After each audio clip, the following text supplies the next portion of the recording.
Hello साथियों, नमस्कार। मैं नवनीत मिश्रा स्वागत करता हूँ एक बार फिर आपके अपने चैनल एग्जाम सिटी में। सभी भावी शिक्षक और शिक्षिकाओं का आपके अपने चैनल एग्जाम सिटी में बहुत-बहुत स्वागत और अभिनंदन है। सभी को नमस्कार, वेरी गुड आफ्टरनून। जैसा कि आप लोगों को पता है कि टाइम टेबल में मैंने 12 बजे सामाजिक की क्लास बताई थी, तो 12 बज चुका है। तो आ जाइए सभी लोग, मिलके करते हैं डिस्कस। बहुत सारी बातें हैं, बहुत सारी चीज़ें हैं, बहुत सारी चीज़ें बेहतर होगी। ठीक है? तो पहला जो आपका स्टार्ट होता है सिलेबस, भारत में प्रथम साम्राज्य की स्थापना। इसमें मौर्य काल और आपका गुप्त काल, ठीक है, सभी इसमें, ठीक है, डिस्कस करेंगे। तो इन्हीं को सबसे पहले आपका जो है मौर्य काल, भारत में प्रथम साम्राज्य की स्थापना कैसे हुई, इसके बारे में चर्चा करते हैं बेहतरीन तरीके से। ठीक है, तो चलिए शुरू करते हैं आज का वीडियो को लाइक जरूर कर दीजिएगा और अपने साथियों को बुला लीजिए जो भी नहीं आ पाए हैं। ठीक है, तो पहला है भारत में प्रथम साम्राज्य की स्थापना, जिसको मौर्य काल कहते हैं, इसी को मौर्य राजवंश कहते हैं। तो मौर्य राजवंश 322 ईसा पूर्व से 185 ईसा पूर्व इतने बीच चला। तो प्राचीन भारत का एक शक्तिशाली राजवंश था। क्या था?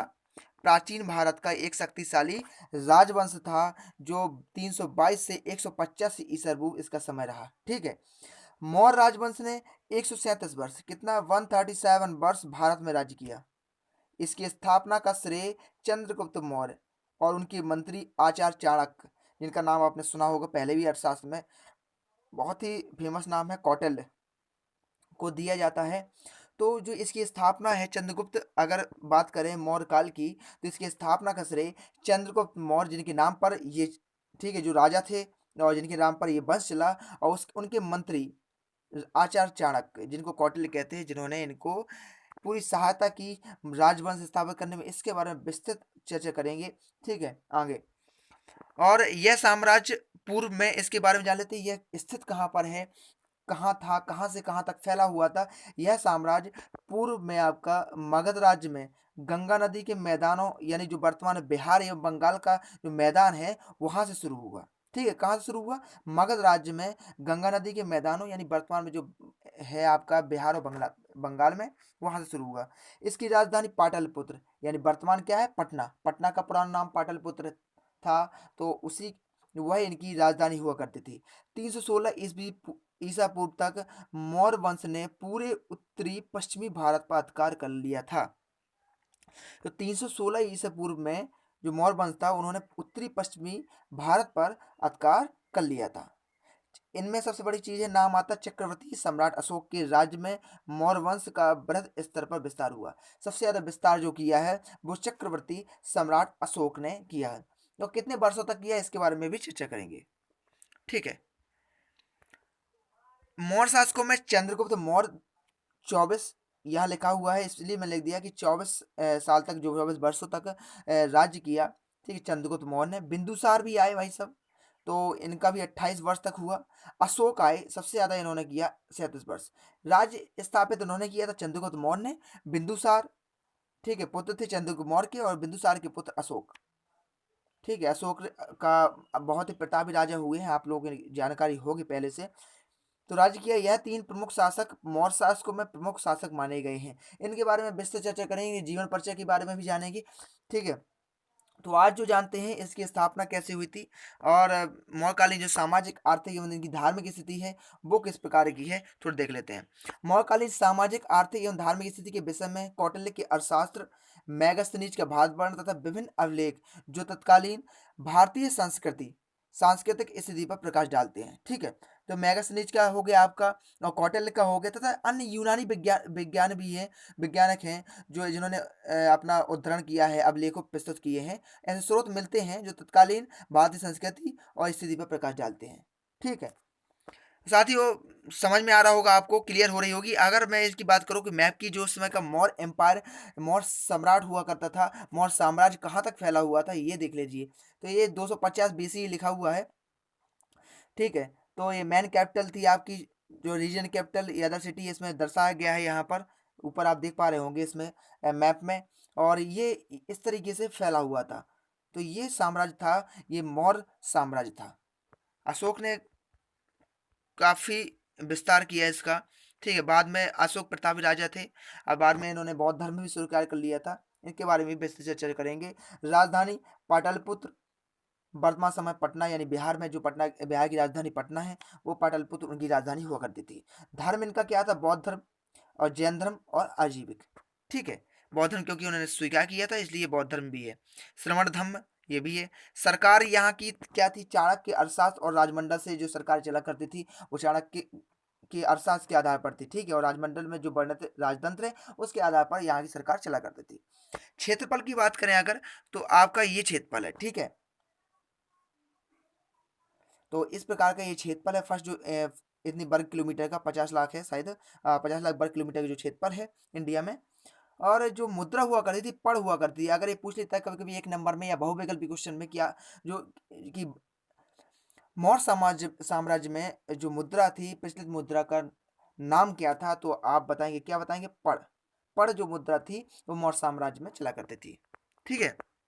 इतना आप ध्यान रखिए क्योंकि आपसे कुछ भी पूछ सकता है। राजधानी पूछ ले कि एक नंबर का आपका यहाँ क्वेश्चन बन जाता है एक नंबर का, कि मौर्य साम्राज्य में या चंद्रगुप्त काल में उनकी राजधानी क्या हुआ करती थी, तो आपको बताना पाटलिपुत्र हुआ करती थी, जो वर्तमान समय में बिहार की राजधानी यानी पटना कहलाती है। अगर इनकी बात करें, क्योंकि यहाँ पर आप लोग जानते हैं कि 3 शासक प्रमुख थे। ऊपर मैंने आपको दिखाया यहाँ पर कि 3 शासक मुख्य थे। ठीक है। चंद्रगुप्त मौर्य, बिंदुसार और अशोक।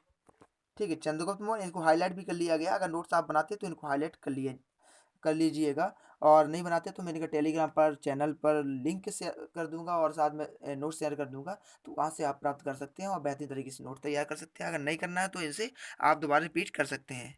समय मिलेगा तो रिवीजन भी करवा दूंगा। ठीक है। तो 3 आपके मुख्य थे।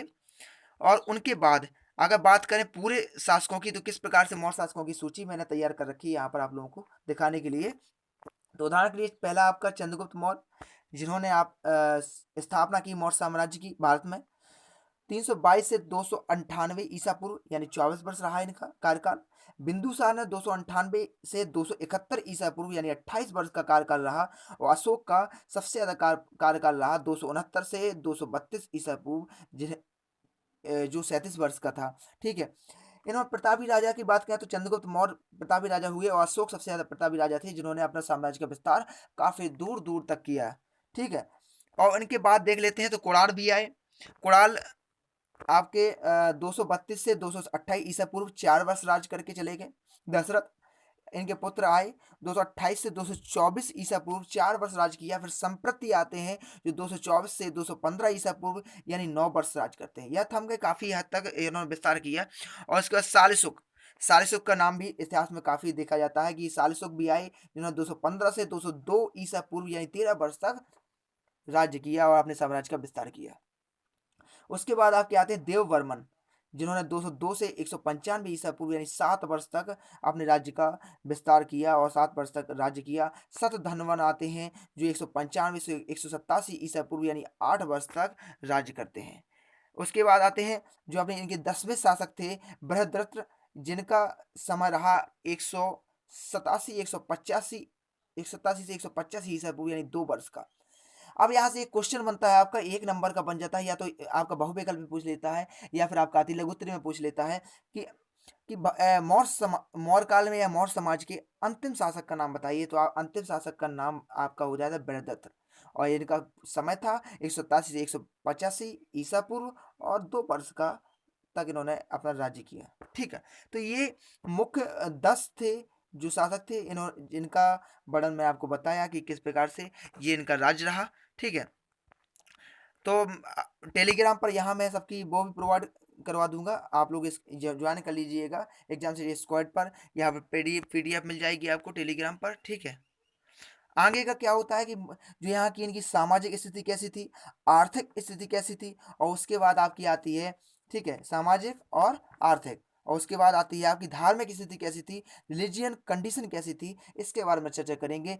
ठीक है। समय रहेगा तो आज पूरा कर लेंगे, नहीं तो कल कुछ करेंगे। ठीक है। मौर्यकालीन सामाजिक स्थिति जो सोशल कंडीशन थी उनके बारे में जान लेते हैं।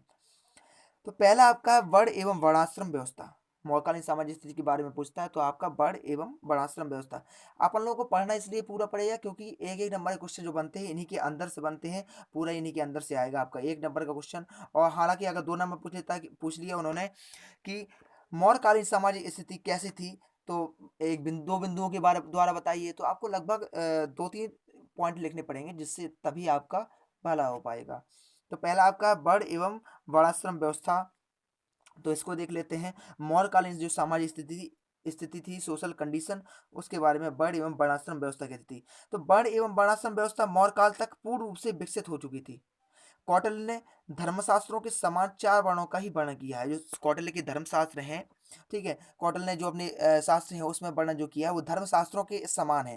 पहले जिस प्रकार से ब्राह्मण, क्षत्रिय और वैश्य, शूद्र में वर्ण था 4 वर्ण में, उसी प्रकार से कौटिल्य ने भी इसको 4 वर्णों में विभाजित किया, ठीक है, वर्णों को। तो 4 वर्ण या आपके ब्राह्मण, क्षत्रिय और वैश्य और शूद्र थे। ठीक है, तो उनके व्यवसाय निर्धारित थे। जो 4 वर्ण के अतिरिक्त अन्य वर्ण भी संकर जातियों का भी उल्लेख अर्थशास्त्र में किया जाता है। संकर जाति में पहले के समान ही समाज में ब्राह्मणों की प्रधानता थी। कौटिल्य ने 4 वर्णों के अतिरिक्त अनेक वर्ण संकर जातियों का भी उल्लेख किया है जो अर्थशास्त्र में, जिनकी उत्पत्ति विभिन्न वर्णों के अनुलोम एवं प्रतिलोम विवाह से हुई। अनुलोम एवं प्रतिलोम यानी कि जो ब्राह्मण हुए उनका संबंध क्षत्रिय के साथ विवाह हो गया तो जो संकर प्रजातियां निकल आई, या फिर ब्राह्मणों ने शूद्रों के साथ विवाह किया, या फिर क्षत्रियों ने वैश्यों या शूद्रों के साथ या अपनी दासियों के साथ जो संबंध हो जाता था, तो उनके बाद जो प्रजातियां हुई तो उनको बड़ संकर प्रजातियों में डाल दिया। ठीक है, उनकी जो जातियां हुई। तो इस प्रकार का वर्ण एवं वर्णाश्रम व्यवस्था थी उस समय की जो मौर्य काल की थी। अब उनके यहाँ विवाह विवाह की बात करते हैं तो विवाह में संतानोत्पत्ति विवाह का मुख्य उद्देश्य था। वहाँ की जो स्त्रियों की दशा थी वो काफ़ी हद तक अच्छी थी इस काल में, लेकिन जो उनका विवाह का उद्देश्य हुआ करता था वो संतानोत्पत्ति था। ठीक है, संतान को उत्पन्न करना, विवाह सिर्फ संतान उत्पन्न करने के लिए किया जाता था। विवाह के लिए कन्या की आयु 12 वर्ष व पुत्र की आयु यानी लड़के की आयु 16 वर्ष उचित मानी जाती थी। उस समय जो कन्या की आयु थी वह 12 वर्ष हुआ करती थी और पुत्र की आयु 16 वर्ष। स्त्रियों और पुरुषों दोनों को ही पुनर्विवाह की अनुमति थी। अगर उनको किसी कारणवश कोई समस्या हो गई है या विधवा हो गई है तो उनको पुनर्विवाह की अनुमति थी। ये काफ़ी शुभ, अगर देखा जाए तो अच्छी दशा मानी जाती है कि उनको पुनर्विवाह की अनुमति थी। बात करते हैं, अब आपका तीसरा पॉइंट आता है स्त्रियों की दशा, क्योंकि आप जानते हैं कि ये मेन पॉइंट हुआ करते हैं। तो स्त्रियों की दशा कैसी थी ये हमें देखना जरूरी है। तो स्त्रियों की दशा मौर्य काल की दशा अच्छी थी तथा उन्हें पुनः विवाह व नियोग की अनुमति थी। लेकिन यहाँ एक आपका जो मैंने अलग हाईलाइट किया रखा है, लेकिन पति की इच्छा के विरुद्ध कोई कार्य नहीं कर सकती थी। जो स्त्रियां थीं उनके पास हालांकि काफ़ी स्वतंत्रता थी, लेकिन इस बात की स्वतंत्रता नहीं थी वो हर काम को इच्छा पति की इच्छा के विरुद्ध नहीं कर सकती थी। कोई भी कार्य अगर करना है उनको तो पति की ले इच्छा के विरुद्ध नहीं जा सकती हैं, उनसे अनुमति लेनी पड़ेगी। आपका चौथा जो पॉइंट है वो आ जाता है रहन सहन। मौर्यकालीन जो समाज था भोजन में विविध प्रकार के अन्न, ठीक है, अन्न, दूध व मांस का समावेश होता था। क्या होता था? विभिन्न प्रकार के अन्न, दूध और मांस का समावेश होता था। दूध जो था ये भारतीयों का प्रमुख पेय था। दूध के अतिरिक्त मधु, शरबत व अंगूर का रस पान करते थे, और इसके अतिरिक्त मदिरा का भी मौर्यकालीन लोगों द्वारा सेवन किया जाता था। ठीक है, किसका? मदिरा का। तो मदिरा काफी प्रचलित था उस समय, जिसका सेवन मौर्यकालीन लोगों द्वारा किया जाता था। हालांकि मेगास्थनीज ने लिखा है कि विशेष पदार्थकारियों के अतिरिक्त साधारण मदिरा भारतीय मदिरा का सेवन नहीं करते थे, परंतु मेगास्थनीज का यह कथन उचित प्रतीत नहीं होता है, क्योंकि अक्सर और भी जो यूनानी वैज्ञानिक आए उन्होंने जो उद्धरण किया है उसमें बताया है कि मदिरा का काफी समावेश था, काफी लोग इसका प्रयोग करते थे, क्योंकि अर्थशास्त्र में भी लिखा हुआ है। ठीक है, इसमें क्या किस प्रकार से भोजन करते थे? भोजन की बैठने की अगर व्यवस्था देखें तो प्रत्येक सदस्य के सामने तिपाई के आकार की मेज रख दी जाती थी। इसके ऊपर सोने के प्याले में सबसे पहले चावल परोसे जाते थे, उसके बाद अन्य पकवान खाए जाते थे।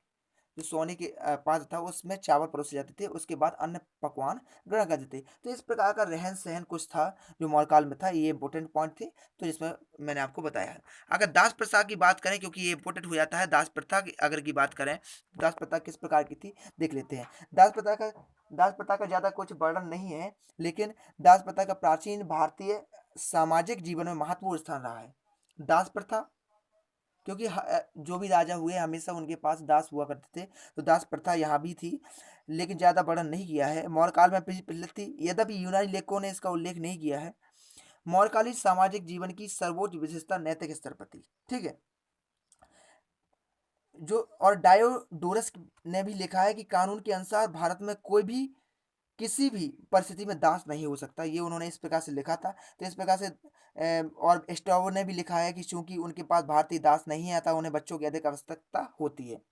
तो कह सकते हैं कि दास प्रथा ज़्यादा प्रचलित नहीं थी, लेकिन काफ़ी हद तक दास हुआ करते थे और इनका वर्णन काफ़ी शास्त्रों में किया गया है। अशोक द्वारा अपने अवलोकों से माता पिता की आज्ञा मानना, गुरुजन का आदर करना, अहिंसा, दान, क्षमा, सहिष्णुता आदि का विकास करना उपयुक्त कथन की पुष्टि करता है। मेगा सीरीज ने भी अपना इसका वर्णन किया है। ठीक है। तो इतना जानकारी थी जो आज इम्पोर्टेंट लगा मुझे। और आगे देखते हैं कि किस प्रकार से आगे की रणनीति तैयार करते हैं और चीज़ें बेहतर होंगी। आप लोग लाइव आइए, समय पर आइए, सभी लोग आइए, क्योंकि आप लोग सभी लोग समय पर लाइव नहीं आते हैं, तो थोड़ा मज़ा कम आता है। बाकी आप लोग सेशन को लाइक कर दीजिए और उसके बाद फिर मिलते हैं आपको अगले वीडियो में। अगर आप हमारे चैनल पर नए हैं तो चैनल को सब्सक्राइब कर दीजिए और बेल आइकन को प्रेस कर दीजिए। वीडियो को लाइक कर दीजिए, शेयर करिए दोस्तों के तक, सभी को बुलाइए, क्योंकि कल से बहुत अच्छी तरह से और डिस्कस करेंगे। आज के लिए इतने टॉपिक बहुत था, परफेक्ट लगा मुझे।